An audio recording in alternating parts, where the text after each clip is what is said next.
Hello everybody, I'm George Breen, and what an exciting day. I'm here with my friend Lee Townsend. Are out here at the Lake Wales Municipal Airport,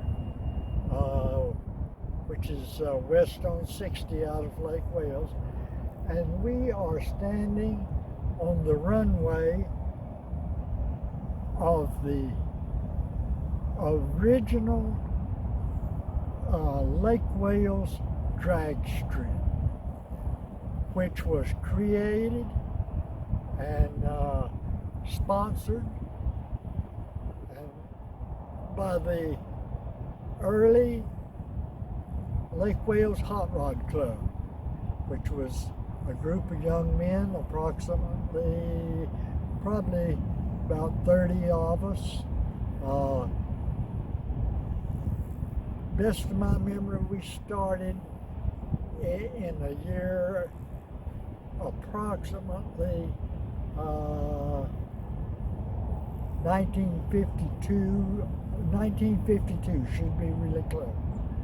But anyway, the name of our club was the Tack Twirlers.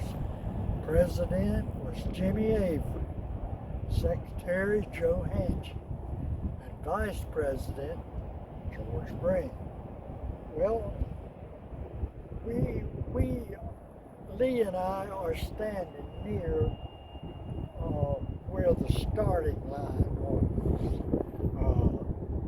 which will be on the north end of the north-south runway. We used to come in to this runway from the entrance to the airport, right through this gate to my left, and came right in here in our inspection area. We would check the lug bolts and anything loose in the steering, things like that on the cars that would participate in the drag races one Sunday per month.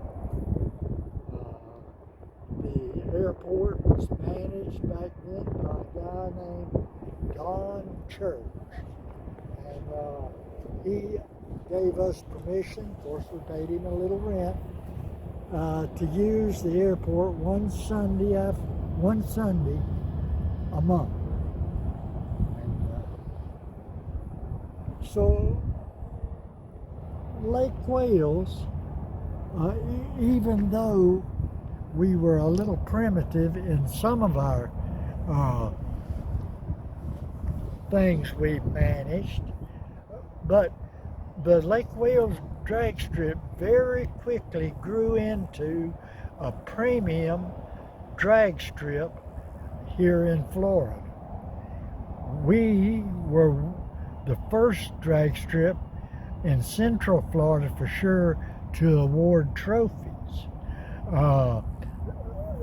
to those for class wins and a top eliminator win, and that drew the state's best drivers and best cars.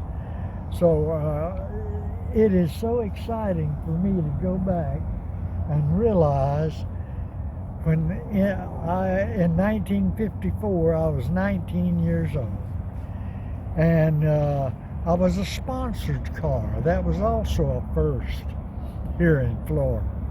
And being a sponsored car, they wanted to win top eliminator. So we had a man named Charlie King Hogan. He got the name King because he outrun everybody that he competed with. Used a Lincoln Zephyr V12 engine in 23 sheet metal with a 23 frame.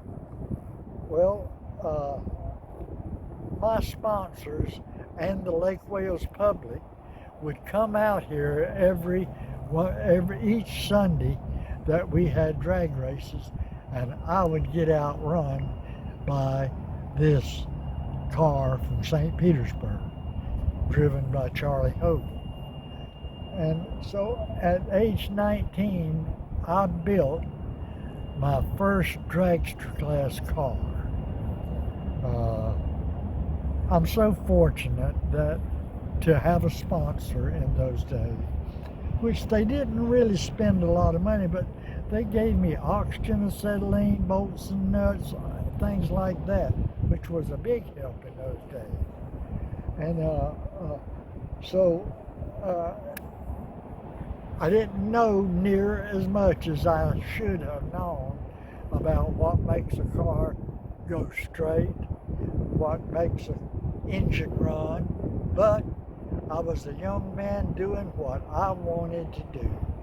And it still excites me, as you can probably tell, to talk about this, even though it's been so long ago. And especially to be out here with a friend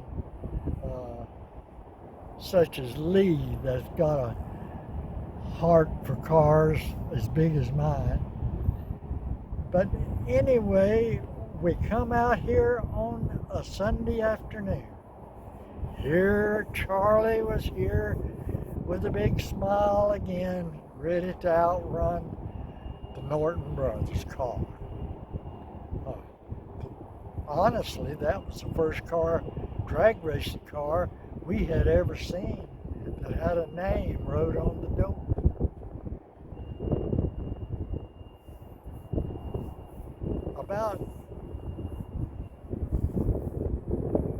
Probably about 3 o'clock in the afternoon, they ran dragster class. Charlie and I was called to the start line. Charlie's V12 Lincoln Zephyr lined up on the right lane, and my 275 cubic inch 1946 Ford engine powered rail, we called them back then, because they was very little more than just two frame rails and an engine, transmission, and rear end, and a seat. So me in the left lane, Charlie in the right lane. Both cars on the starting line. David Clayton was the flagman, and David raises his flag up, points to each car. The drivers signal they are ready. David raises the flag and drops the dip to the runway. Charlie and I take off. My car immediately crosses the center line, and my front wheel bumps Charlie's rear wheel, and my car, Junior 4, stands straight up. Scared to death, I returned to the pits. We looked the car over. Nothing seemed to be damaged. So we come back to the starting line, and the officials line us up further apart. That was going to cure the problem. The real problem was I didn't know anything about what caster was, so I had negative caster instead of positive caster. And caster is like a bicycle fork.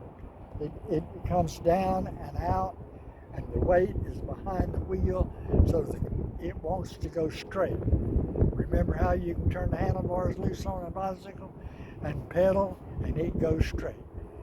Okay, well, so Charlie and I, David once again repeats his ordeal of getting us underway.